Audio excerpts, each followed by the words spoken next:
상콤 방콤 라디오 반민특위 반점 있는 영입니다. 제가 왜 나오는지 아시죠? 원하 우리 농협 352-0399-1319-43 강삑분으로 원하 우리 열심히 방송하 우리 아 이거 웃음이 안 나오네.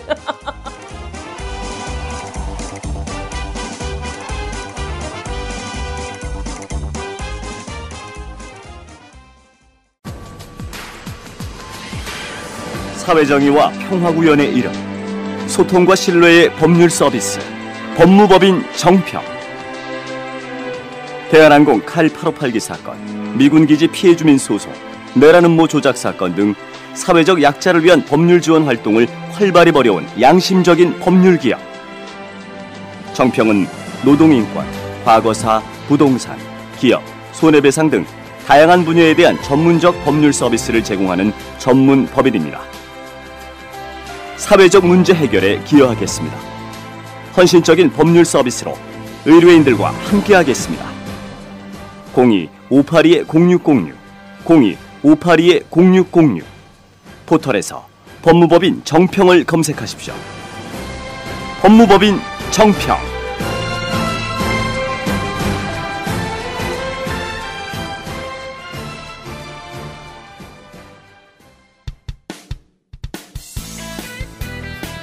네, 개념 있는 여자들의 센수다 라디오 반민특위 2014 정의충만 선입니다. 안녕하세요, 진입니다. 네, 오늘 우리 민주주의자 분님이 갑작스럽게 모친상 때문에 지난 주말에 모친상을 당했습니다. 그래서 오늘 방송은 저희 진선 둘이서 진행을 좀 하도록 하겠습니다. 삼각 고인의 명복을 빕니다. 자, 오늘 아침에도 너무 좀 황당한 뉴스들이 계속 이어지고 있어요. 저는 이제 여기서 앞건은 그 청와대 주인 마님께서 자, 국회 모든 문제에 정략적으로 접근하고 있다라는 이 일가를 했어요. 지침을 내리시는 건가요? 모든 문제를 정략적으로 접근하고 있어라는 말이 너무 정략적인 거야. 사실 삼권 분립의 시대 막 이런 얘기 막 하지 않았습니까? 불과 얼마 전에.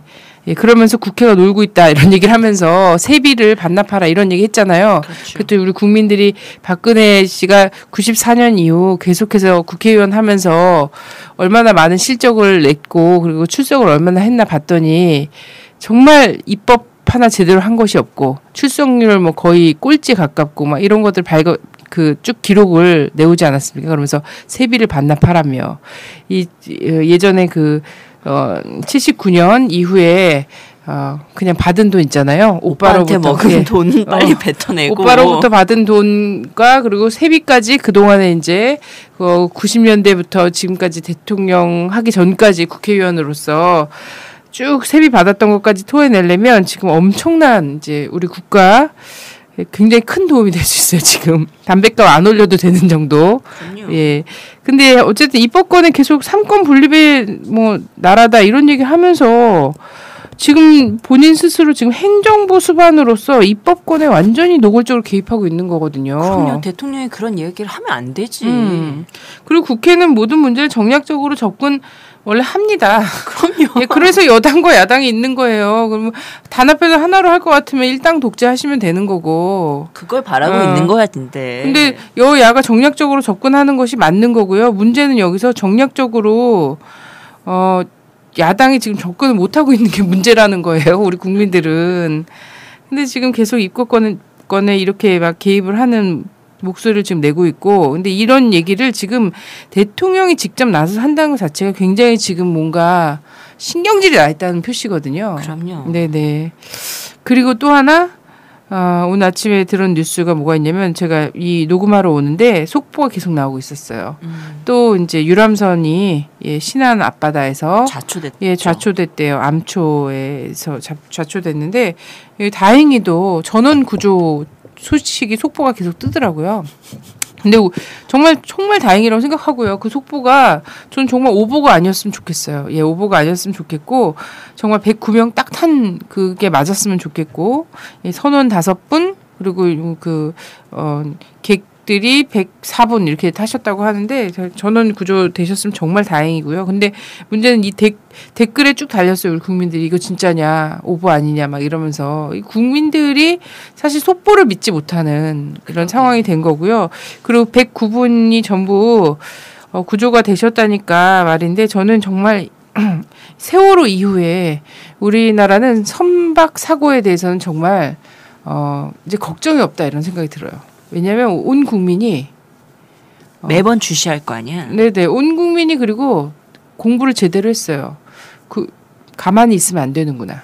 네, 이걸 분명히 알았고, 구명조끼를 입고 선실 안에서 그 캐비넷이나 막 이런 데 들어가 있으면 안 되는 거구나. 구명조끼 입었으면 무조건 바다로 뛰어 들어야 되는 게 원칙이구나라는 것을 온 국민이 학습을 했어요.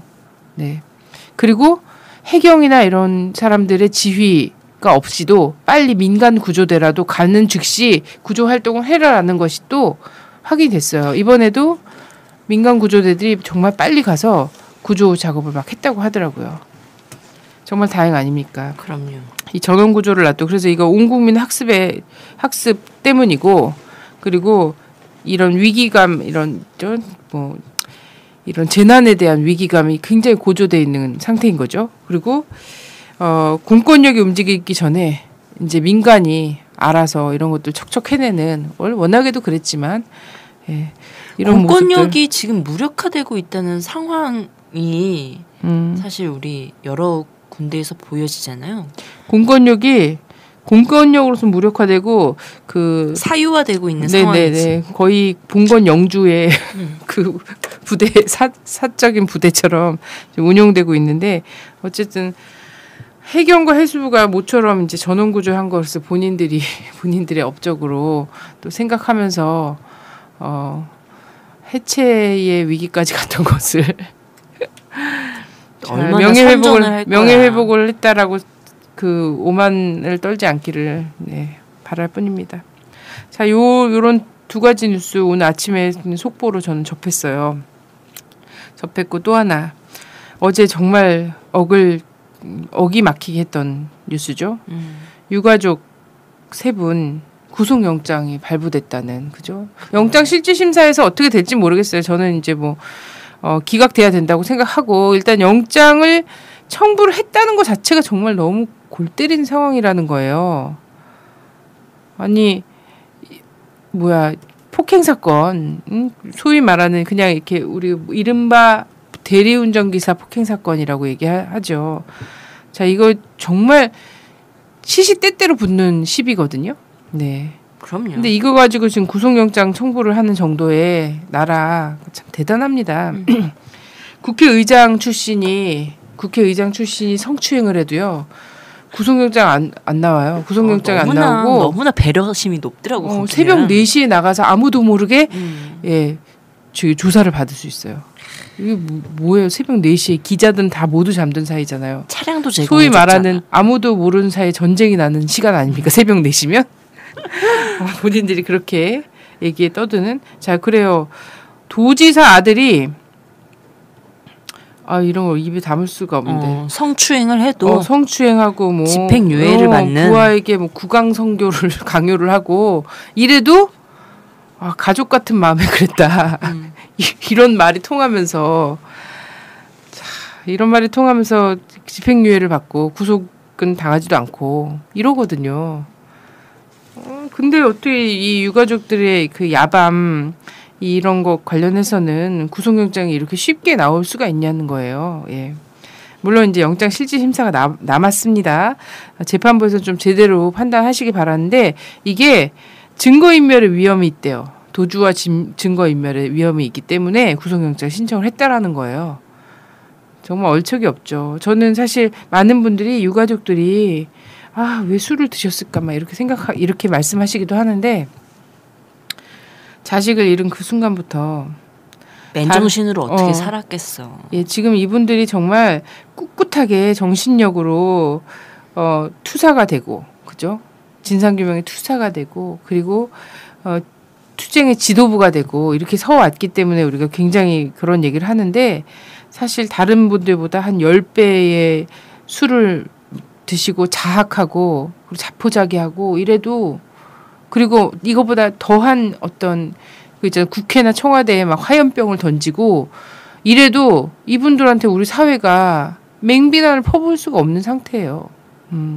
그렇지 않습니까? 슬하를 잃었다는 것은 무엇 하나 유가족이 요구한 것에 접근한 게 없잖아. 그렇다고 해서 이제 우연히 발생된 이 폭행과 이런 것들을, 그리고 뭐 화염병 꽂아야 된다 이렇게 얘기하는 건 아니고요. 좀 분명히 했으면 좋겠는데, 우리 사회가 사회적 비난을, 돌멩이를 던질 어떠한 그런 자격이 없다는 거예요, 유가족들에게. 이분들이 지금 5개월이 넘도록 계속해서 이 사건이 도대체 반이라도 진상 규명이 됐냐면 전혀 된 게 없잖아요. 책임질 사람 아무도 책임지지 않았고, 그리고 계속 정치권은 계속 거짓말을 하고 있어. 쇼만 하고 있고. 얼마나 울분이 터지겠어요.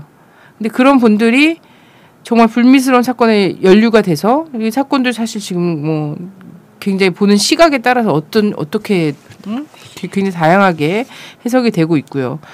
이랬는데 여기다가 구속영장을 유가족들한테 첨부를 한다는 게 정말 한국의 공권력이 할 일인가, 이런 생각이 들고요. 예전에 용산 참사 때 정말 과잉 진압했잖아요. 네, 과잉 진압을 해서 사실 거기에 투입되는 이 병력들도 굉장히 불안해했단 말이에요. 꼭 그렇게 해야 되는가 얘기를 했었는데, 그때 과잉 진압하면서 이제 돌아가신 분들이 막 생기고 그랬을 때 아들을 잃은 아버지를, 그죠? 구속한 일이 있어요. 그럼요. 방화 막 살인 막 이런 걸로 해갖고 가족 장례식도 못 치르게. 그러면서 그 사람들한테 오히려 유가족들을 그렇게 감옥에다 가다 놓고 긴 시간 그랬던, 완전 진짜 냉혈한 사회였죠. 근데 이제 이 사건에 대해서 왜 이토록 과도하게 지금 법 집행이라는 이름 아래 하고 있는가에 대한 우리 궁금할 수밖에 없는 거잖아요. 그죠. 왜 이러는가? 그래서 왜 대통령은 삼권 분립의 나라에서, 민주주의 국가에서 이것을 전면적으로 부정하면서 입법부에 이렇게 노골적인 관여를 하고 초조해서 신경질을 부리는가? 그리고 공권력은 도대체 왜 이렇게 사유화된 모습을 보이는가? 그리고 또 하나 엄청 기가 막힌 일이 있었죠. 지난 일요일이었습니다. 일요일 날 서북 청년단 재건위라는 사람들이 무기를 가지고 가위인데 이게 엄청 되게 위험한 가위래요. 누가 그리고 본인들이 그걸 또 사진을 이걸 갖고 갑니다 이러면서 그 전날 또 막 올려놨어요. 근데 그 가위가 무슨 그런 거라면서요. 막 굉장히 강한 막 철사, 뭐 전기 이런 걸 끊는 그런 가위라고 하더라고요. 그래서 그것들을 다 들고서는 이제 서울 시청광장 앞에 나타나서 노란 리본 철거를 하시겠다고 전부 이제 선글라스 끼고 그러면서 태극기를 이따만한 거, 지금 우리 아시안 게임에서 뛰고 있는 우리 국가대표들보다 더 큰 태극기를 달고 나타난 거죠. 그러니까 그 유가족이 농성하는 그 자리 앞에서 보란 듯이 복식투쟁이다 이런 식의 백색 테러를 하다가 이제는 행동전으로 나오겠다라는 의미를 지금 담고 있는 거잖아요. 네. 이 부분은 사실 이 사회가 통제되지 못하고 있는 사회가 분명하다. 이 상황 자체가, 정치적 상황이. 그럼 이 상황이 서북 청년단이 등장했던 그 시기와 너무 동일한 거 아니냐. 그래요. 그래서 갑자기 온 국민이 또 역사 공부할 수 있는 기회를 줬어요. 왜냐하면 서북 청년단이 뭔지 진짜 모르거든요. 40년대, 50년대 이제 사셨던 분들은 알 수 있어요. 근데 이 사람들 빨리 잊혀지게끔 우리 국가가 또 작용을 많이 했죠. 한 것도 있는데, 지금 뭐 서북청년단의 후임들이 아니라 살아남으신 분들이 지금 여전히 어버이 단체나 이런 데서 활동하고 있다고 목격하신 증언하신 분들도 계시긴 해요. 근데 그게 아니라 이제 서북 청년들 아예 재건하겠다 이러고 나온 거 아닙니까? 재건은 이미 예. 한 번 됐고 두 번째 재건을 하시겠다는 소린 거네. 그래요. 우리는 인혁당 재건, 인혁당 사건만 막 재건 사건이 있고 이런 줄 알지만 인혁당은 사실 아무도 죽이지 않는 사람들이에요. 누구도 죽인 적이 없는 사람들이고 죽임을 당했지. 누군가에게 물리적 피해를 준 적도 없어요. 근데 이 사람들은 다 사형당하고 그랬거든요. 근데 서북청년단은 무려 최소 30만? 이 사람들이 죽인 사람들 머릿수만 이 정도로 파악을 사람들이 하고 있거든요. 이게 최소입니다. 예, 죽어간 사람들을 보면은 뭐 이거는 정말 더 훨씬 넘어갈 거라고 생각되는데, 자, 서북청년단이 도대체 무엇인가? 라디오 반민특위에 힘이 되고 싶어서 광고냅니다. 대한노인의 복지사업단 상조상품. 월 3만 원으로 믿을 수 있는 상조상품 준비하세요. 영업이익은 100% 주권방송에 기부됩니다. 100%입니다. 1899-6330 1899-6330 주권방송 홈페이지에서 상담하세요. 저는 이제 이 서북청년단을 재건하겠다 이 말을 딱 들었을 때 우리나라 두 가지의 경구가 생각이 났어요. 뭐냐면 3살 버릇 80까지 간다 이 말과 재버릇 남 못 준다 이 말이 딱 그 재건이다라는 말을 딱 듣는 순간 동시에 겹쳐지더라고요. 그래. 예. 근데 우리 서북청년단은 간간히 등장했던 분들이세요. 이 사람들 어떤 역할을 했다, 무엇을 하는 사람들이다. 라디오 반민특위는 뭐 주요 등장 인물 중에 하나죠. 어떤 성분을 가지고 있다라는 부분들은 이제 대체적인 기본적 이해를 가지고 계신 분들이고, 사실 이제 이 서북청년단을 좀 더 살펴보면 개신교, 이북의 개신교, 당시 북한 지역의 개신교들과 연결이 많이 되어 있던 거다라는 부분을 좀 아실 것 같아요. 왜냐하면 이제 김용민 목사 나오면서 뉴라이트에 대한 얘기, 개독교에 대한 이야기들 했었잖아요. 네네. 그때 이제 이 서북청년단의 출신들이 대부분 이제 개신교 중심으로 이북 중심에 네네. 이거를 했던 분, 왜 이들이 변절을 했었던가라는 부분을 이야기를 많이 하셨잖아요. 네네. 단지 이제 기독교의 세력 확장을 위해서 일본과 결탁을 하고 그러면서 많은 부를 축적했던 그들이 해방이 되자 그것을 잃을 수밖에 없는 상황이 됐던 거죠. 왜냐하면 친일 부역을 했던 건 당연히 범죄 행위에 대한 부분이기 때문에 처벌받을 수밖에 없는 상황이었고, 당시 북한에서는 민주개혁의 첫 시행으로서 토지개혁을 했었던 상황이었기 때문에 이들이 가진 대부분의 재산들, 뭐 공장도 있었고 뭐 광산도 있었고 이렇겠지만 토지들 대부분 많았었잖아요. 이 토지개혁으로 자 무상 몰수가 당했던 상황, 그래서 남아할 수밖에 없었던 이런 상황들이 존재했었죠. 이들이 어찌됐던 자신의 그 감정이 대단히 복받쳤어. 이러면서 반공의 기수가 될 수밖에 없었던 상황이었고, 그 사회에서는 사실 이제 민주개혁과 친일 청산이 벌어지는 상황에서 부역한 사람들이 살 수 없었던 상황이었고, 반면 남한은 어떤 상황이냐면 이게 제대로 되지 못한 상황이었잖아요.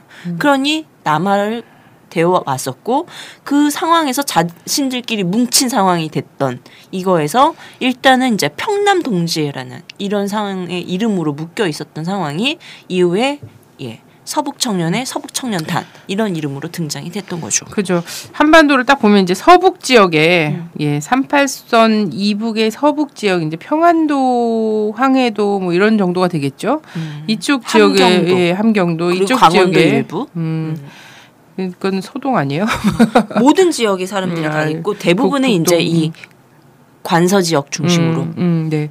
그래서 하여튼 지금은 이제 이런 지역적 이런 것들을 다 벗어나서 실제 북 출신 뭐 이제 40년대 후반이 들어가면 이렇게 되겠지만, 애초에는 이제 서북 지역의 청년들이 특히나 이제 친일 청산, 북에서 45년, 46년도에 제도 개혁이 쭉 일어나거든요. 그렇죠. 네, 그래서 뭐 친일 청산과 관련된 법이라든지 토지 개혁이라든지 그리고 남녀 평등법이라든지 이런 것들이 48년도에 남과 북이 전부 다 정권이 섰으니까요. 48년도 정권이 서기 전에 46년도에 제도 개혁이 쭉 벌어져요. 근데 여기서 가장 주요하게 이제 이 그 384 이북에서 제도 개혁 중에 다뤄졌던 것은 친일 청산 문제였다. 그러다 보니까 친일을 하면서 땅과 이 부를 축적했던 재산을 축적했던 사람들은 이걸 지금 뺏기게 생긴 거죠. 근데 그것만 뺏기는 게 아니라 사람들한테 맞아 죽을 상황으로까지 이제 있다라는 위기감이 막 있는 거예요. 그러다 보니까 남쪽에는 사실 45년 해방 직후에 미군이 들어왔지 않습니까? 그렇죠. 예. 8월 15일 날 우리가 해방이 됐지만 9월 달에 9월 7일 날 예, 미군이 주둔을 시작을 했거든요. 그러면서 미군정 치하가 된 거지. 그래서 미군정 치하에서는 친일파들이 그대로 득세를 하지 않습니까? 네. 그래서 친일파들이 전부 다 모든 이제 권력을 그대로 유지하게 돼요. 부와 권력을 유지하게 된다는 소식을 듣고 원래 이 사람들이 이 그 한반도 전체에서 친일 청산이 제대로 됐으면 보트 피플이 됐어야 됐죠.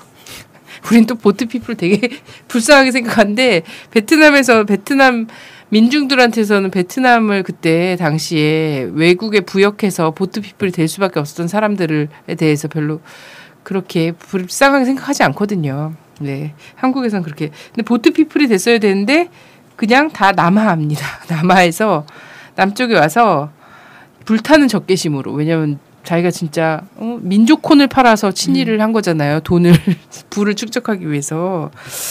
그랬는데 그걸 뺏기다 보니까. 그래서 이들 서북 청년단은 이렇게 불렸어요. 백색 테러 단 그리고 방공의 기수.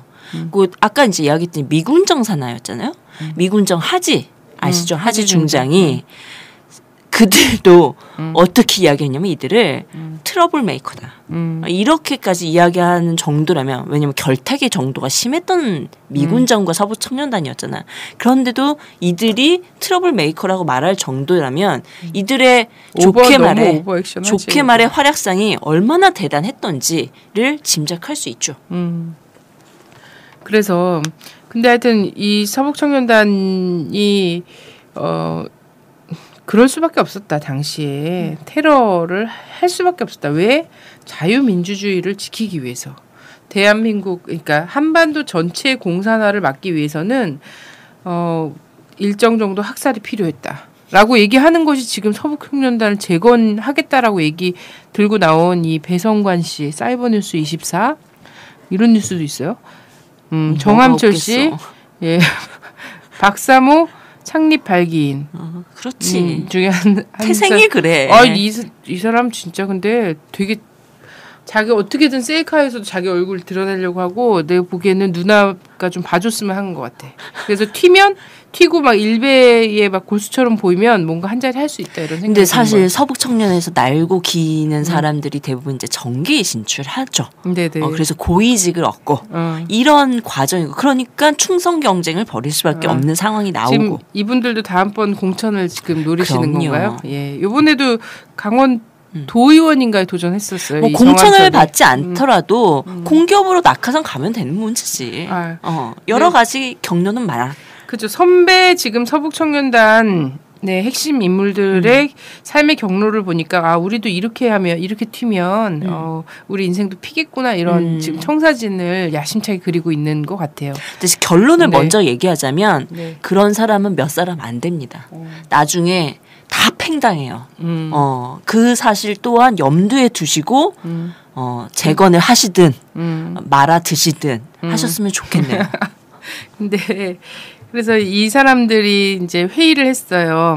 본인들이 자신들이 회의한 거를 굉장히 자세하게 쫙 해갖고 사진까지 쫙 실어갖고 했더라고요. 심리전이지.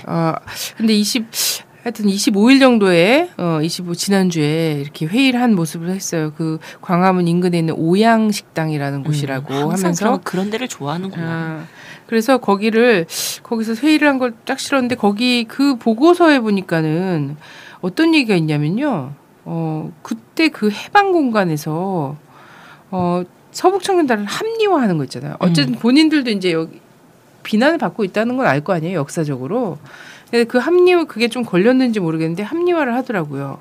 그러면서 그때 해방 공간에서 민심이 80%가 사회주의. 그러니까 이 사람들은 표현을 이제 남로당이라고 표현했어요. 남로당에 호감을 갖고 있었다. 그러니까 사회주의에 경도돼 있었다 이런 거죠. 이 경도돼 있는 상황에서 공산화를 막기 위해서는 일정 그 학살과 이런 것들이 불가피했다 이런 표현이 있더라고요. 이거 진짜 대단한 그렇죠. 인식이에요. 아니 근데 그들의 인식이 사실은 이제 그들의 활동상과 연결이 될 수밖에 없는 거잖아요. 그래서 이들이 대표적인 활동 상 세우면 자익 세력 척결이에요.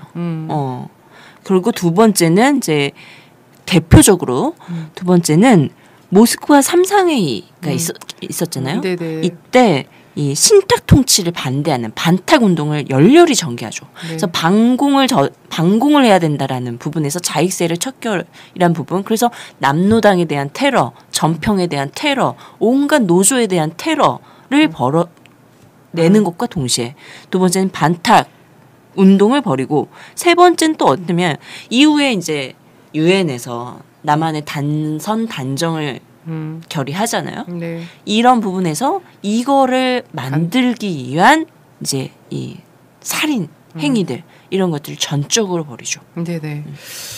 그래서 이거 보면은 이제 어쨌든 행동부대로서 그때 당시 미군정과 그리고 단정을 통해서 미국이 세우고자 했던 대통령이 이승만이었지 않습니까? 그래서 그렇죠. 이승만을 위해서 미군정과 이승만 아래에 행동대장으로 반공 행동대장으로 사실 온 동네방네 조폭이죠. 요즘 그거 아세요? 동네 조폭 신고하고 척결하는 풀랑이 동네마다 붙어 있거든요. 예. 이 동네 조폭을 그런 날인가 청소하는 그런 주간인가 봐요. 그래서 경찰청이 그런 걸 마련을 했는지 저는 어제 보니까 막 붙어 있는데요. 온 전국적 조폭이었어요. 말하자면 서북청년단은. 근데 여기 이런 데에 뭐 재건이라든지 이런 것들을 그냥 두고선 동네 뭐 쪼무레기 뭐 양아치 뭐 조폭이라고 얘기하기도 뭐한 이런 거 지금 청소한다고 국가가 바로 서겠는가 이런 생각이 들더라고요. 관심 돌리기지. 네네. 근데 이들이 그 인식 있잖아요. 해방 공간에서 80%의 민심이 사회주의를 약간 경도돼 있었다. 이게 사실 해외에서의 설문조사, 해방 공간에서 조선인들을 설문조사했더니 이 조선인들이 뭐 무슨 이즘은 잘 몰라. 막시즘이나 뭐 이런 걸 잘 몰라. 근데 어떤 사회를 바라는가 설문조사를 쭉 했더니 결국은 약간 사회주의적 성향인 것 같다라는 이걸 조사 결과를 발표했단 말이죠. 그때 당시에. 당시 그런 조사도 있었잖아요. 미군정이 잘한 일이 뭐냐. 여러 일들 중에 뭔가 예시를 많이 했을 거 아니야. 정말 잘한 거는 화장실 개선. 이거 외에는 미군정이 잘했다고 해준 게 없었어. 왜냐면 미군들이 싸기 힘들었거든, 우리 화장실은. 그것도 이제 어쨌든 뉴라이트로서는 화장실 근대화에 큰 업적이 미군정에게 있는 건데 하여튼 그래서 이 사회주의 경도될 수밖에 없었던 거는 뭐냐면 우리 사회가 사실 동학이라는 자체의 어떤 개혁, 그죠? 이 민심에 근거한 자체 개혁의 어떤 이런 것들을 강제로 밟았어요. 외세와 결탁해서 밟고 난 다음에 기형적인 식민지 시대를 겪었잖아요. 그러니까 이건 뭐냐면 봉건 사회에서 벗어나지도 못했고, 그죠? 봉건 사회에서 벗어나지 못한 상태로 또 민족적 억압을 받았단 말이야. 그런 이중삼중의 어떤 차별과 이런 속에서 우리 민중이 무슨 공부를 했고 사상 공부를 한 건 아니지만 이런 사회가 아닌 좀 해방된 사회. 거기서 해방이라고 얘기하는 것은 그냥 단순히 일제로부터의 해방뿐만이 아니라 봉건 제도와 이런 것 속에서의 해방까지도 바랄 수밖에 없었던 상황이라는 거예요. 시대는 이만큼 가고 있고 사람들도 그런 열망과 사상이 동학을 통해서 이미 마음속에 자리 잡고 있었던 거야. 근데 강제로 군합발과 이런 것 속에서 강제로 발표 있었던 거지. 근데 해방이 되면서 그런 열망이 표출되면서 이런 앙케이트 결과가 나온 거예요. 그랬더니 이게 이제 독재냐 아니냐의 판가름이 되겠죠. 저는 80%, 90%, 100%의 이 국민들이 민중이 원한다면 그게 무슨 주의든지 간에 그게 민주주의잖아요. 그걸 하는 것이. 그죠? 그리고 그때 그것이 무슨 주의다라고 확실하게 서 있었던 게 아니에요. 그냥 얘기하자면 좀 진보적이고 복지가 탄탄한 그런 근대 국가를 바란 거였어. 근데 그런 근대 국가를 바라는 것조차 공산화로 본 거야.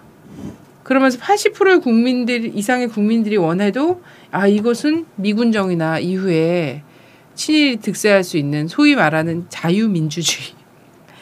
이런 자유민주주의라는 말로 이제 포장이 된 거죠.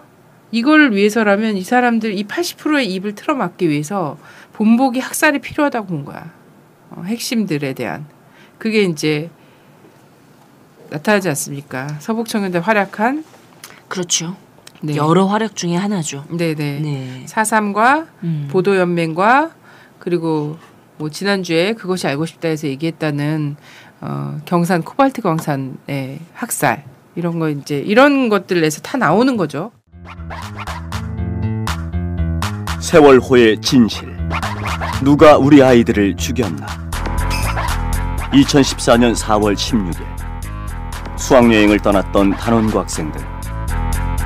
수백 명의 사망자를 낸 세월호 참사. 많은 시간이 흘렀지만 아직 침몰의 원인은 베일에 가려져 있다. 해경은 왜 단 한 명도 구조하지 못했나? 통영함 출동 명령을 누가 막았는가? 세월호에서 발견된 국정원 지적사항이란 문서의 정체는 무엇인가? 수많은 의혹에 휩싸인 세월호 참사의 진실을 찾기 위해 방대한 자료들과 과학적인 근거들로 정부 발표를 조목조목 반박하고 있는 카이스트 곽동기 공학 박사의 신작 세월호의 진실, 누가 우리 아이들을 죽였나? 과학자의 양심으로 썼습니다. 구매는 각 인터넷 서점을 통하시거나 02-3491-6015, 02-3491-6015로 문의하시면 됩니다. 도서출판 615.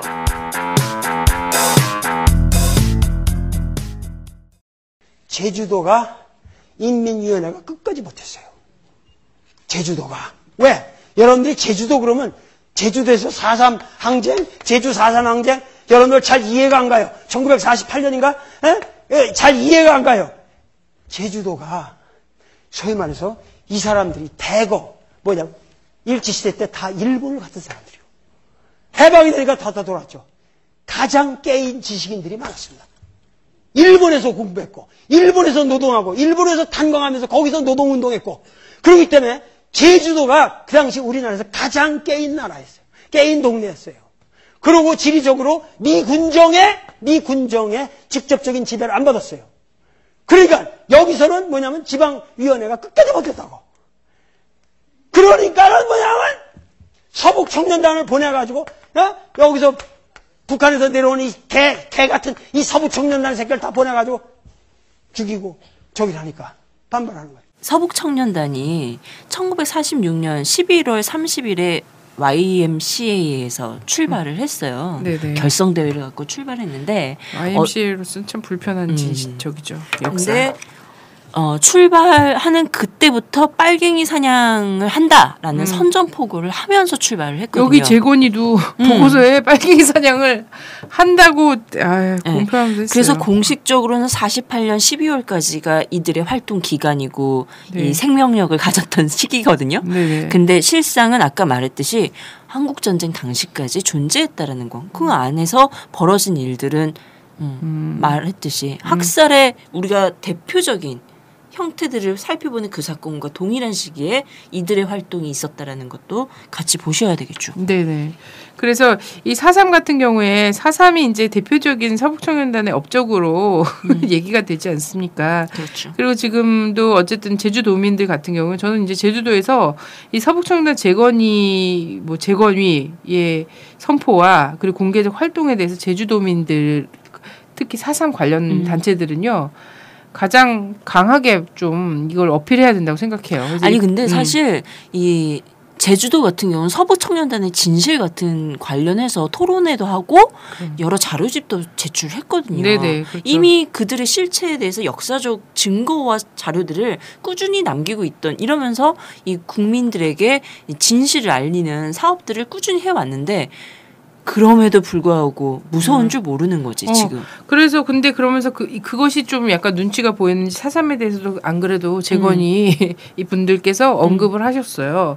언급을 했는데 뭐라고 했냐면 이런 얘기를 한 거죠. 아까 얘기했던 것처럼 80% 그리고 제주도 같은 경우 공산 세력들의 어떤 그 배후조정과 이런 것 속에서 있는 거에서 자기들이 그 역할을 할 수밖에 없었던 거다. 이런 얘기 자기들이 아니라 자기 선배들이 그런 역할을 할 수밖에 없었던 거고 제주도민의 10분의 1이 학살당했다라는 것은 날조다 표현했어요. 언제나 날조지. 아니 그리고 누가 10분 4.3은요. 제주도민의 4분의 1이거든요. 그러니까 본인들이 일단 4.3을 도발하기 위해서 10분의 1을 죽였다라고 얘기하는 건지 잘 모르겠어요. 이 의미 자체를 10분의 1 아니고요. 12만 도민 중에서 3만 명이에요. 차인 가족 중에 한 명씩이 그때 당시 48년도 봄에 돌아가셨어요.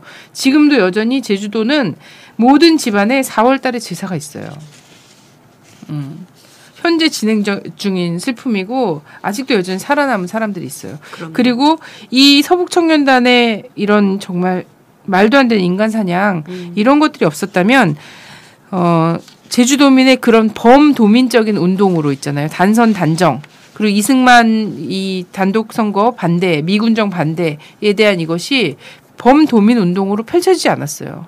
근데 얘네가 저지른 이 악행, 살인, 강간, 방화 모두 뭐라 그래요. 이런 것들을 다 저지른 거잖아요. 제주도에서. 그러면서 민심의 불을 당긴 거예요. 그리고 그것이 전체적인 도민들의 항쟁으로 나타나자마자 이걸 이제 군을 투여해서 토벌을 한 거지 않습니까? 그 토벌대로 가던 와중에 사람들이 집총 거부를 한 사건이 여수순천 항명 사건이죠. 여순천 반란 사건이라고 얘기하지만 여순 항쟁이죠. 여순 항쟁이죠. 그리고 여기서 이제 자기 나름대로 조직표를 그려주고 백선엽한테 구원받은 사람이 박정희 씨인 거고 닭깎이 마사오.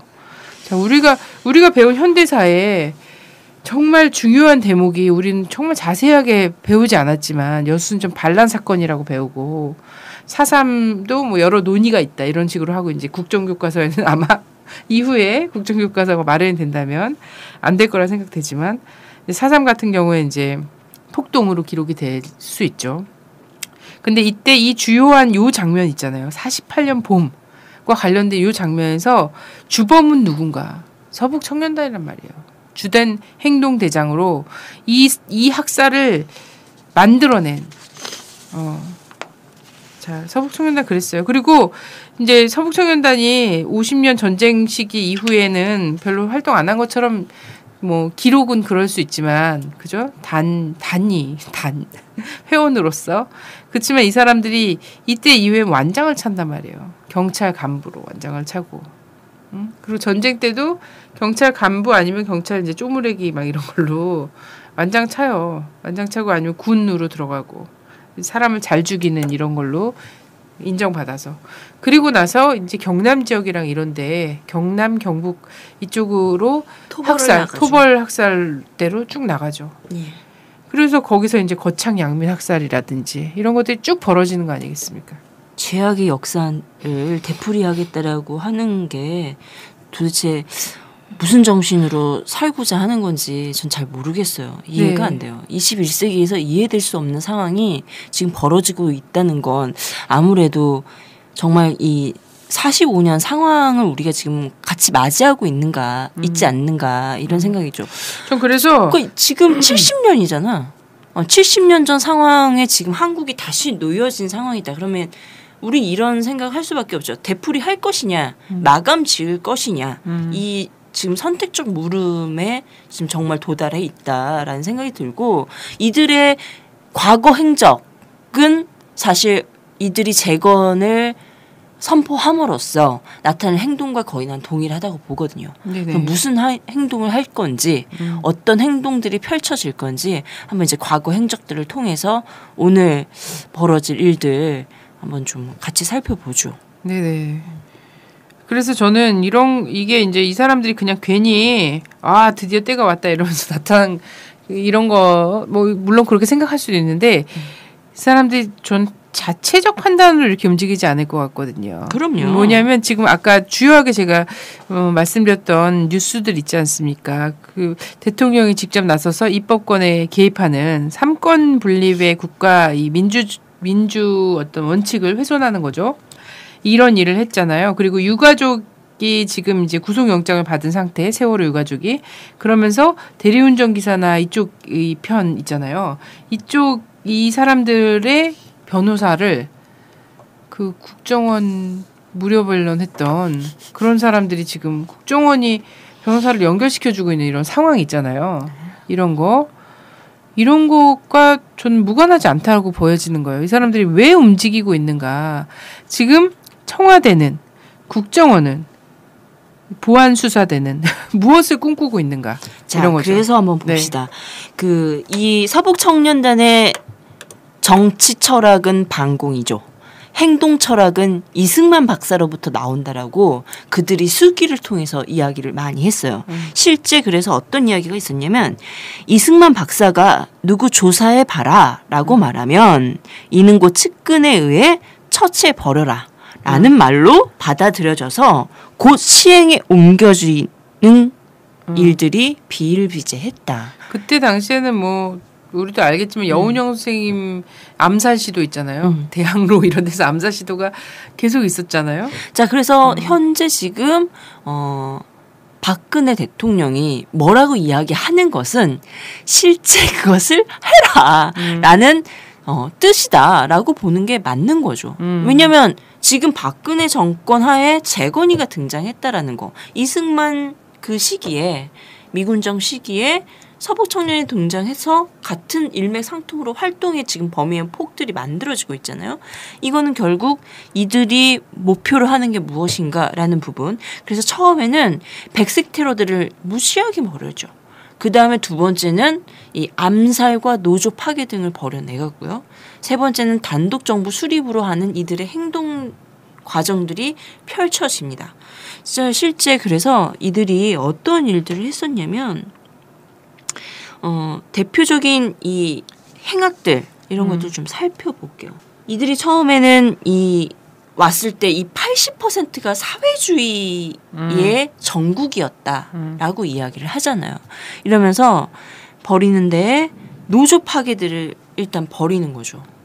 이러면서 사실 이제 이 미군정 이 시기에 해야 할 일들 미군정이 받아들여진 건 아니었지만 사실 그 남한의 당시 표현에 인민들이 요구하는 일들을 하지 않았거든요. 그렇기 때문에 무엇을 하느냐 그러면 이미 자기 요구를 수행하기 위해서 듣도록 만들기 위해서는 투쟁을 하게 되잖아요. 그랬을 때 이들이 테러단으로서 등장을 하는 게 뭐냐면 사실 우리 46년에 대구 인민 폭동이라고 저는 그렇게 배웠었잖아요. 근데 지금 대구 인민 항쟁이라는 이야기를 하잖아요. 근데 이들이 테러단으로 들어가서 정말 죽기 살기로 이 항쟁한 인민들을 때려잡는 일들을 벌이는 것. 이거 하나와 또한 이제 노조 파괴 행위라고 해서 이들이 사실 호롤단신으로 넘어왔었잖아요. 자신의 재산을 모두 다 빼앗기고. 네. 이런 상황에서 호롤단신으로 왔기 때문에 이들이 뭔가 살기 위해서 또 행동을 벌이기 위해서는 재정적 뒷받침이 따라오지 않을 수 없죠. 그래서 대표적인 이 재정적 후원, 동아일보가 자신의 이제 사무실, 자신의 이제 동아일보사에 이 서북청년단의 사무실도 내주고 행동 자금도 대주고 때로는 이 동아일보와 관련된 이 노조, 방직 노조가 있었거든요. 이들을 와해시켜 달라고 하는 이런 이제 청탁을 하면서 자금을 대주는 행위 이런 부분들과 완전히 밀접하게 결합되어 있었고 또한 이제 미군정으로서는 단독 정부를 세우는 데 있어서의 이 반대하는 여러 요인들과 단체들을 제거하는 데 있어서 이 서북청년단을 적극 활용함에 있어 이들에 대해 적산을 불화해 주거나 아니면 거의 그 미미한 가격으로 당신의 곡물 분배라든가 이런 것들을 하면서 이들의 후원적 역할들을 듬직하게 해냈었죠. 이걸 바탕으로 서북청년단은 백색 테러를 일삼고 노조를 파괴하는 과정 그리고 항쟁이 일어나거나 소위 그들이 말하는 정권의 입장에서 말하는 폭동이 일어났을 때 이 진압의 부대로서 일선에 서서 사람들을 죽여나갔다라는 것. 이들의 대표적인 활동이라고 볼 수 있겠죠. 네, 맞습니다. 맞고 그리고 우리는 이제 대표적으로 안두희, 예, 안두희 서북청년단 단원이었잖아요. 그러니까 정말 존경하는 선배인지는 잘 모르겠는데 김구 선생님 암살했죠. 네. 이런 사람들이 한 거예요. 김구 선생님이 그때 당시에 없어지길 바랬던 사람들이 얼마나 많습니까? 네. 그러나 김구 선생님이 국가 수반이 되기를 바랬던 사람 훨씬 더 많았죠. 이승만이 되길 바란 사람보다. 그렇습니다. 그래서 암살이라는 과정으로까지 이제 등장하잖아요. 백색 테러에서 네. 실질적으로 이제 살인이라는 수단을 하는 건데 사실 이 과정은 단독 수립의 과정과 밀접히 연관되어서 벌어지고 있다라는 걸로 일단은 초점을 맞출게요. 이렇다면 사실 이제 암살 요인에서 이승만의 반대 세력에 대한 제거도 있었지만 사실 그들 내에서의 암투에서도 암살은 벌어졌다라는 거예요. 그러니까 꼭 요인만. 이제 끝에 가서는 정말 이 지도자, 민족의 지도자들을 제거하는 과정도 한편 있었지만 그 전에는 어떤 일이 있었냐면 자기들끼리 암투해서 저 녀석 안 되겠어. 죽여줘. 하면 완전 조폭이에요, 진짜. 그래서 죽이는 과정에 일단 시작을 그렇게 했다라는 거죠. 네. 그러니까 일단은 암살에서 어떠냐면 우파 거물인 송진우를 암살하는 게 첫 시작이었어요. 이런 상황을 바탕으로 해서 당시 이 송진우 이 사람과 함께 어땠냐면 동아일보 사장이었던 사람도 죽이는 상황이었던 거죠. 동아일보는 약간 이게 재정 후원해줬던 이런 사람을 근데 동아일보 또 안에서 또 이제 이게 그렇죠. 있으니까 네. 예, 그런 과정이었고 또 한편은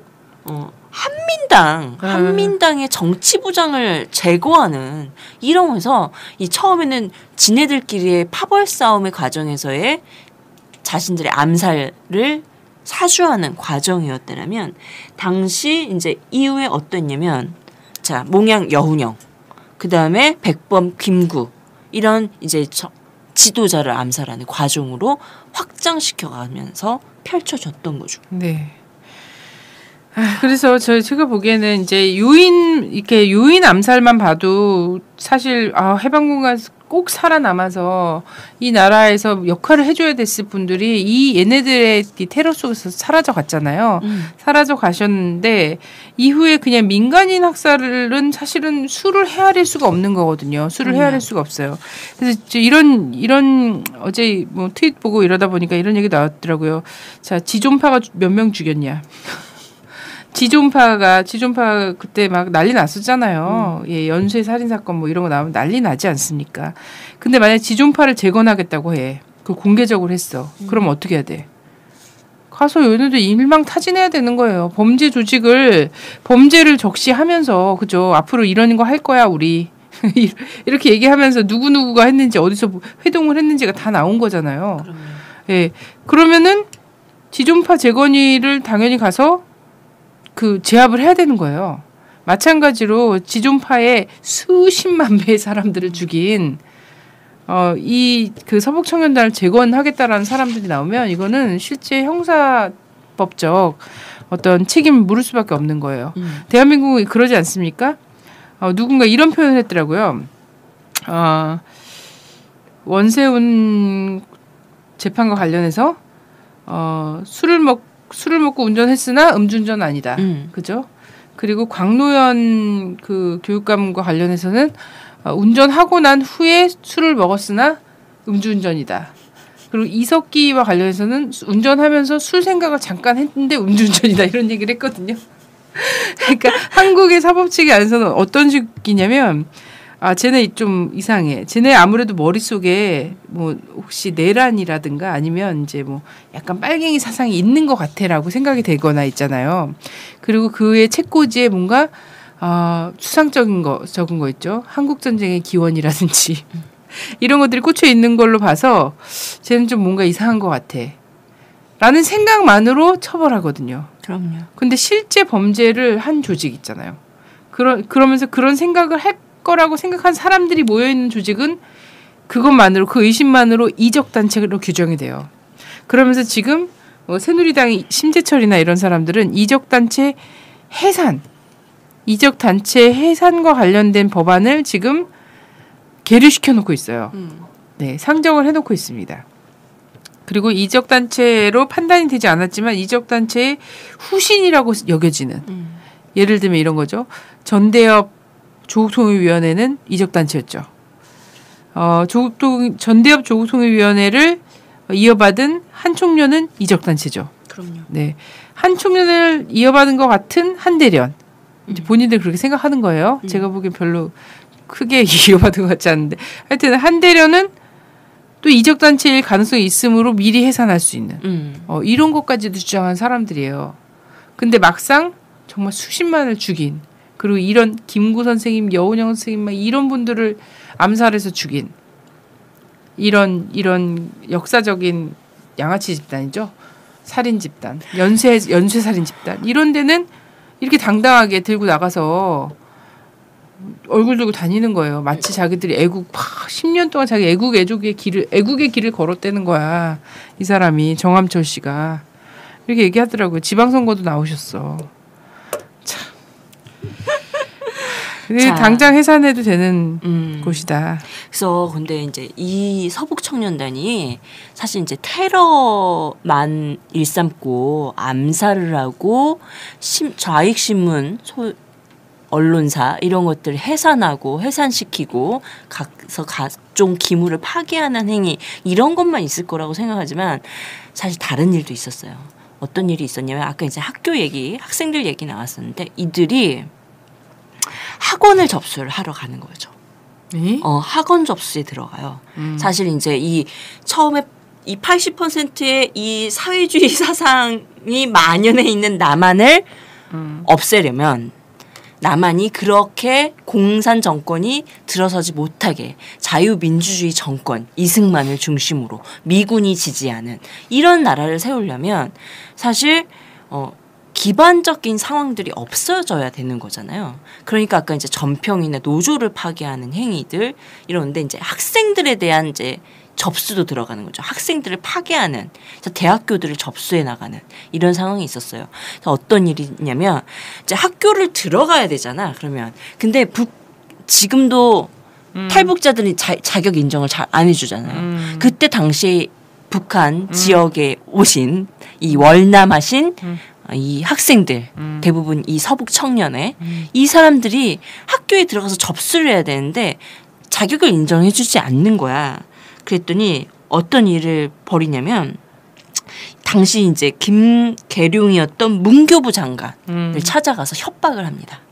자, 월남할 때 학력 증명서를 미처 갖고 나오지 못한 청년들에게 무시험 입학 자격을 내놔라. 특례 입학이네. 맞아요. 그랬더니 아무리 그래도 좀 아니잖아. 그러니까 생각 좀 해봅시다. 이렇게 얘기한 거야. 문교부 장관이. 그랬더니 이러시면 문교무 사무실이 남아나지 않습니다. 이런 얘기 딱 협박을 한 거지. 그 다음부터 어떤 일이 벌어지냐면 이제 서청 사무실이 있을 거 아니야. 거기서 온갖 증명서를 발부를 합니다. 서청 사무실에서. 서청 사무실에서 대박이야. 이 학력 인증 날조를 마구마구 뿌려주지. 그래서 학교에 들어가 입학을 하죠. 그래서 학교를 접수하는 상황. 뭐 들어가서 뭐 했겠어요. 학생들 때려 패고 죽기 살기 하고 이러면서 이 학교들에 대해서 이승만을 지지하는 이런 형태로 접수하는 상황으로 전개하는 행위들도 있었다라는 거예요. 근데 그렇다면 지금은 나이 드신 많이 분들이 이렇게까지는 못할 거 아니야. 그러면 이제 그들의 또 별동대들이 이런 일들을 벌이고 있겠죠. 귀여운 일베들이 막 있잖아요. 그런 부분들 치킨 막 먹고 이러는 길거리에서 치킨 먹고 이러는. 자, 근데 저는 이제 여기서 주목할 것은 이제 이 사람들이 이렇게 오버 액션을 취해주는 바람에 좀 많은 분들이 다행히도 서북청년단에 대해서 이 경각심을 갖고 지금 뭐 인터넷상이나 이런 데서 또 막 난리가 났어요. 그럼요. 난리가 나서 이제 온 국민이 또 이제 역사 근현대사 공부에 또 열을 올리는 기회를 제공을 했는데, 그래서 많은 분들이 이제 인터넷을 찾아보시면 얘네 진짜 얼마나 악랄한 짓들을 했는지 이런 것들을 다 알 수 있을 거예요. 근데 그것보다 이제 우리가 주목해야 될 것은 도대체 얘네들은 지금 왜 나와서 설치고 있는가예요. 개인적 이제 우리는 이렇게 하면 예전에 우리 안두희 선배가 했던 것처럼 여기서 업적을 딱 세우고 안두희가 자기 집 앞마당에서 호수에다가 배 띄워놓고선 살다가 막판에 좀 약간 비참하게 죽긴 했지만 그리고 역사에 오점은 남겼지만 평생 떵떵거리면서 살지 않았냐, 부유하게 큰 집에서 이렇게 살 수 있지 않겠냐 이런 생각으로 개인적 그런 욕망 때문에 이렇게 움직이지 않는다는 거예요. 이 사람들이 지금 갑자기 바로 해서 뭔가 서북청년단 들고 나와서 이런 이유가 있다는 거예요. 이것은 사실 이들이 활동해 왔던 걸 쭉 보면은 새누리당, 박사모 이런 데잖아요. 실제 새누리당의 외곽 조직이라고 얘기하기도 무한 핵심 조직들인 거죠. 네. 이런 데서 활동하고 있는 사람들이 이렇게 들고 나와서 얘기를 하고 있는 것은 사실 새누리당과 청와대의 의도에서 크게 벗어나지 않는다는 거거든요. 그리고선 대통령은 나와서 이렇게 떠들고 있는 거고 가끔씩 이제 쭉쭉 얘기하는 게, 그러면 이 사람들이 등장한 이유가 있을 거라는 거예요. 전 이렇게 봐요. 당시 이제 서북청년단의 활동상들을 보면 사실 지금 공권력이 지금 사유화되긴 했지만 공권력이 쉽게 할 수 없는 영역이 있다라는 거예요. 아무리 그래도 눈치는 보겠지. 이거를 자유롭게 해주는 이 행동대가 필요하지 않겠어요? 네. 지금 청와대나 새누리당의 입장으로서는. 그리고 뭔 일이 있을 때 우리하고는 상관없어. 이들이 벌인 일이잖아? 하면서 책임을 가볍게 떠넘길 수 있는 이런 별동대.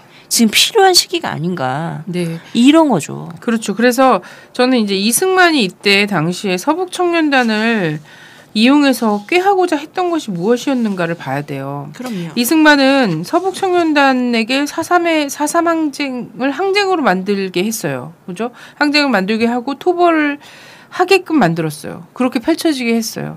그리고 나서 한 것은 뭐냐면 얘는 독재예요. 독재와 장기 집권. 38선 이남 만에 단독 정부를 수립하는 과정으로 갔죠. 예, 제주도에서 개박살 내고 사람들 다 죽이고 그리고 나서 부정선거하고 이러면서 실제 그 이후에 12년간의 장기 독재를 한 거예요.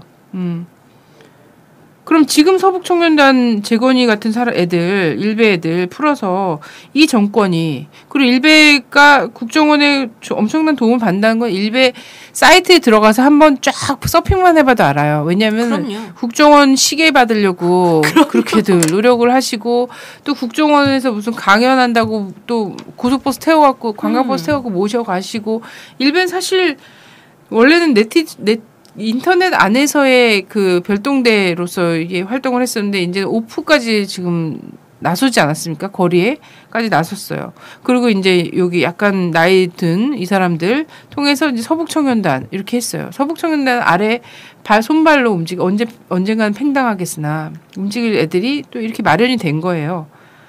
그리고 이 사람들은 어쨌든 국가기관과 긴밀한 연관성이 있고, 자, 이들이 하고자 하는 거는 이승만이 도모했던 그거라는 거예요, 바로. 그러니까 권력의 사유화죠. 권력의 사유화를 위해서 자신의 반대 세력들은 죽어도 상관없다라는 인식. 이렇기 때문에 암살 테러가 벌어지는 거고 살인 방화가 벌어지는 거겠죠. 그리고 그들의 부와 영예를 위해서의 독재의 길로 가는 이 권력을 장악하기 위한 일련의 수순 과정이다. 근데 사실 우리 박근혜 정권을 지금 독재 정권이라고 이야기는 하지만 사실 그렇게 또 독재 정권이라고 쉽게 이야기하지 않으시는 분들도 계세요. 그죠. 그런데 사실 지금 일련의 과정들은 보자면 이 길로 가고자 함이 명백히 드러난 시점이 아닌가. 이런 부분이 들고요. 사실 이 서북청년단의 역할은 여기서 그치지 않았어요. 정권을 세우는 이승만을 옹립하는 이 과정으로 멈춘 것이 아니라 이후에 대북 활동도 합니다.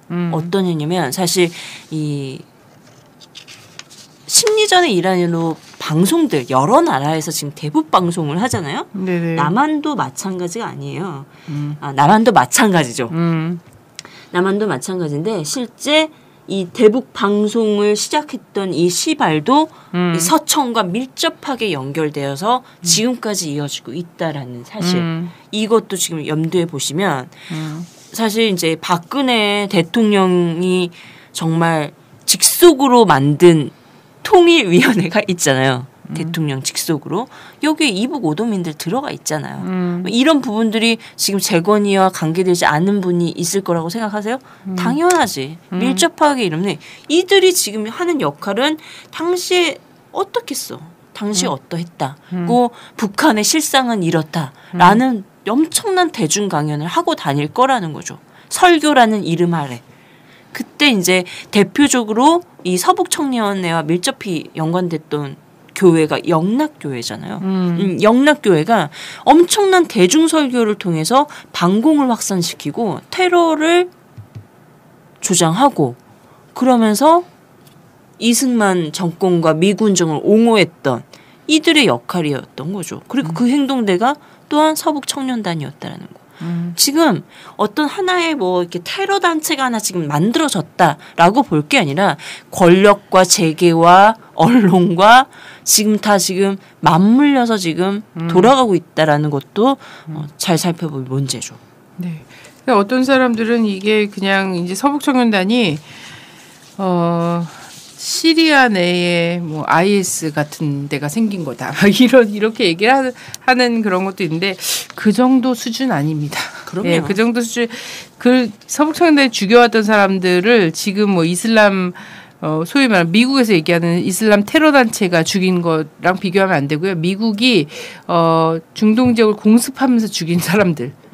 그거랑 비교를 해야 되는 상황이에요. 지금 소위 말하는 어떤 한 단체에서 뭐 몇 명 인질로 잡고 이런 수준이 아니에요. 공습으로 죽인 정도의 사람을 한반도에서 죽인 사람들이에요. 근데 그 사람들이 아무런 죄책감과 뭐 부끄러운 줄 모르고 서북청년단 이름을 좀 약간 양심이라도 있었으면 저는 재건이가 아니라 그죠? 그냥 다른 이름 걸고 나와서 해도 사실 진짜 근심스러워요. 이것도 사실 본질적으로 서북청년단 아니야? 다 이렇게 생각했어. 워낙에 그렇잖아요. 블루 모시기, 블루 유니온 이런 데 들어가 있는 단체들 그리고 뭐 애국 어쩌고 저쩌고 막 이런 단체들 다 서북청년단의 후신이라고 다 생각해 왔어요. 근데 이들이 이렇게 똥똥거리며 이름을 내세우는 건 나는 정말 사명감이 있구나. 불타는 사명감이 존재하는구나. 확신범이에요. 확신범. 그렇죠. 네. 서북청년단이 당시에 45년도 그 해방정국 당시에서의 이 5년간의 활동이 있을 때 이 간부진들이 있었을 거 아니야. 그러면 애국가를 부르고 그 다음에 서북청년회가를 항상 불렀다고요. 그 노래가 그들의 긍지, 자부심, 사명을 항상 일깨웠다라는 거지. 그래서 그들이 테러를 하는데 주저함이 없게, 암살을 하는데 주저함이 없게, 민중을 때려잡는데 정말 이 눈 하나 까딱하지 않는 마인드 컨트롤이야. 그런 세뇌를 하면서 했다라는 거지. 이런 인식이 없었다라면 사실 사람이 어떻게 살인을 저지르고 방화를 쉽게 하겠어요. 그러니까 자유민주주의와 미국과 고마운 미국과 자유민주주의와 이승만 대통령을 위해서 우리는 살인까지 저지른 거다. 그건 우리 애국의 일환이다라고 생각하는 이거 있잖아요. 바로 이게 나치를 가능하게 하는 바로 그런 인식이에요. 그러면서 이들이 이런 얘기 하잖아. 공간은 봐달라. 과거의 공간은 꼭 봐달라. 뭘 공이 어딨어. 앞만 봐도. 눈을 씻고 찾아봐도 없어. 자기네 공은 이거야. 자유민주주의를 세운 나라야. 그리고 이 하느님의 나라를 세운 나라야.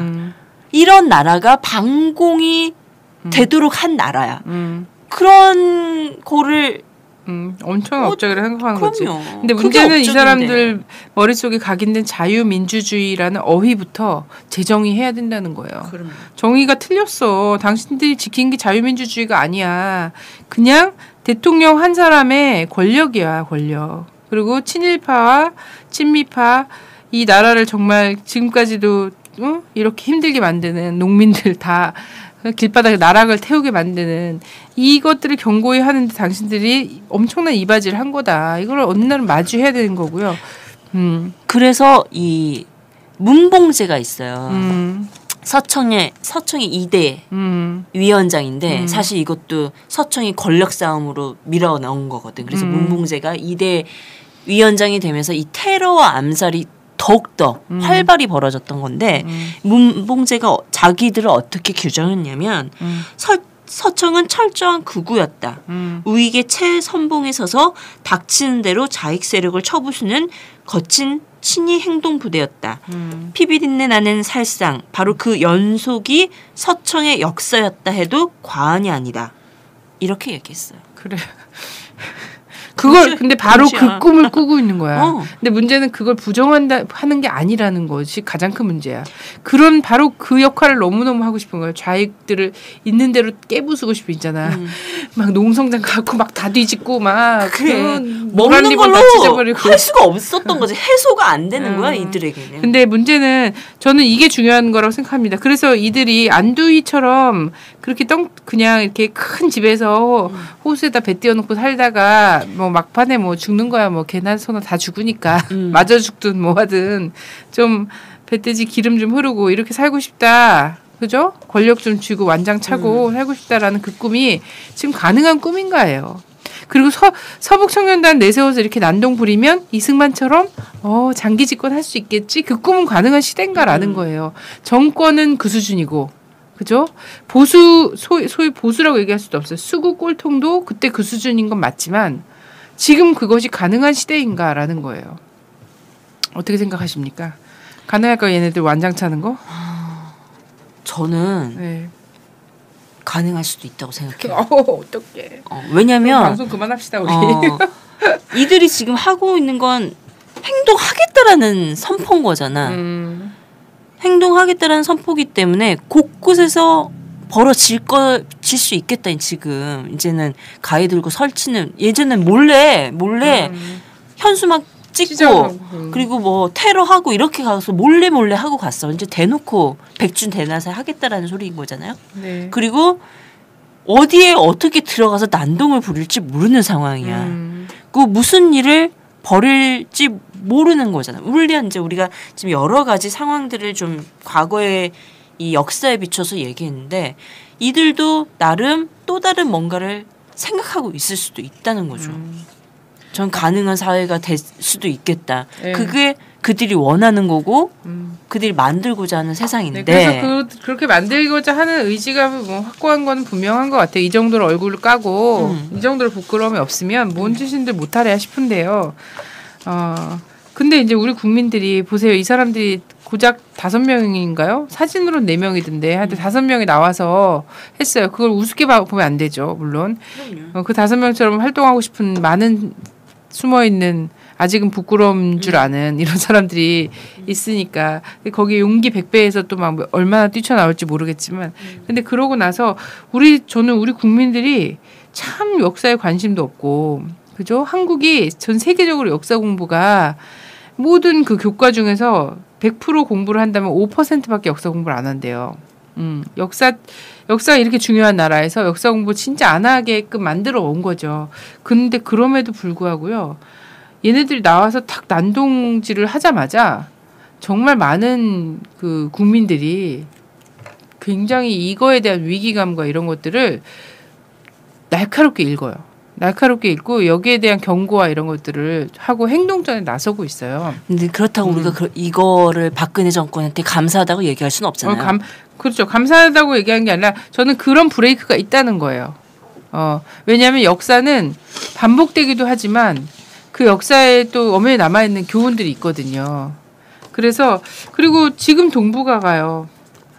지금 한반도를 둘러싼 이런 상황이 그 45년 정말 쓸 필요도 없는 원자폭탄을 2방이나 딱 떨어뜨리면서 우리한테 계기지마 앞으로 막 이러면서 미국이 등장하면서 실제 그 한반도에 딱 타고 앉은 그 시점과 지금 지금 이 사람들의 뒤에 있는 사람들은 사실은 굉장히 종이 호랑이 같은 거거든요. 종이 호랑이 같다라는 것을 인식을 좀 해야 돼. 그런 아니야. 아니야. 아니야. 인식을 못하니까 지금 이 상황이 등장한 그러니까 거야. 인식, 아니야. 인식을 우리가 두 가지지. 하도록 만들어야 되는 아니, 거지. 인식을 해서 이 상황이 나올 수도 있는 거고, 인식을 못한 아두나무로 나올 수도 있는 거야. 두 가지. 초조함과 초조 불안의 발로다. 그 두 가지가 지금 난 공존하고 있다고 보거든요. 그래서 이제 지금 우리가 하고자 하는 이야기는 역학관계가 달라졌다라는 부분과 국민의 인식이 다르다라는 부분 두 가지를 이야기하고자 하는 거잖아요. 국민이 어떤 한 일, 한순간 매시에 벌어지는 그것의 본질과 경도 그리고 해야 할 것이 무엇인가를 정확하게 국민들은 알고 있고 이게 이제 시간이 지나고 그때 그랬어라고 지금 하는 이 수준이 아니라는 거야, 국민들. 그렇지. 이런 것과 이 힘의 역학관계가 미국이 세계를 제패하는 그 순간이 아니라는 시점이라는 거지, 지금. 이게 달라진 부분이라는 거죠. 그렇죠. 그래서 저는 이걸 좀 잘 봐야 된다. 그래서 국민들에게 이제 라디오 반민특위가 전하고 싶은 것은 매 순간순간 경각심을 놓치지 말고 결국은 우리 국민들이 브레이크로 이 역사적 엄청난 퇴보 있잖아요. 뭐 유신 시대로 퇴보해? 뭐 유신의 추억이 뭐야? 48년이야. 48년. 살인의 추억도 아까운데. 학살 완전 대량 학살의 추억이야. 이거는 이 시대로 퇴행하는 이것에 대해서 사실 가장 강력한 브레이크는 국민들의 인식 수준이다. 그리고 국민들이 얼마나 그 양심에 맞게 행동하는가. 인 거다. 그래야 이 사람들이 5이 10이 되고 10이 뭐 100이 되고 이런 걸 막을 수 있다라는 거고요. 그리고 또 그들에게 서북청년단을 꿈꾸는 제2 안두희를 꿈꾸는 이들에게 하고 싶은 말은 맞죠. 진이 얘기한 것처럼 전과 같지 않아서 그냥 가만히 있어도 사라지는 이게 아니라 여기서 우리가 나서서 설레발 치어주지 않으면 이 상황이 어떻게 될지 모른다라는 위기의식의 발로일 수도 있는데 그렇든 어쨌든 간에 정확하게 역학관계를 봐야 한다. 지금 동북아가 어느 쪽으로 움직일 가능성이 더 큰지 있잖아요. 박근혜 씨는 잘 모르겠지만 박근혜를 세웠던 세력도요. 이걸 봅니다. 동북아에서 도대체 앞으로 미국이 어떤 역할을 할 수 있을지 중국은 어떤 역할을 할 수 있을지 그죠? 남북 관계는 어떻게 될지, 북미 관계는 어떻게 될지, 북중 관계는 어떻게 될지, 북러 관계는 어떻게 될지. 이거를 박근혜라는 사람을 떠받들어서 만들어 온 세력들도 이제 보기 시작했어요. 그러므로 그냥 어설프게 이렇게 막 열심히 했는데 팽당하지 말고 이 역학관계를 엄밀하게 보고 줄을 서시라. 그것이 진정한 기회주의자의 눈치다, 삶이다. 저는 이렇게 좀 얘기를 드리고 싶습니다. 그리고 기회주의를 떠나서 그래요. 오냐 해줄 수 있죠. 잘한다 해줄 수 있죠. 언젠가는 팽당한다는 그들 내에서도 팽당한다는 사실 써먹을 대로 써먹을 이용 가치가 끝나면 같이 팽당하는 겁니다. 네, 그게 이승만 시절보다 아주 짧다는 거. 네, 그걸 명심해야 된다. 이런 충고를 드리는 걸로. 새겨 들으세요.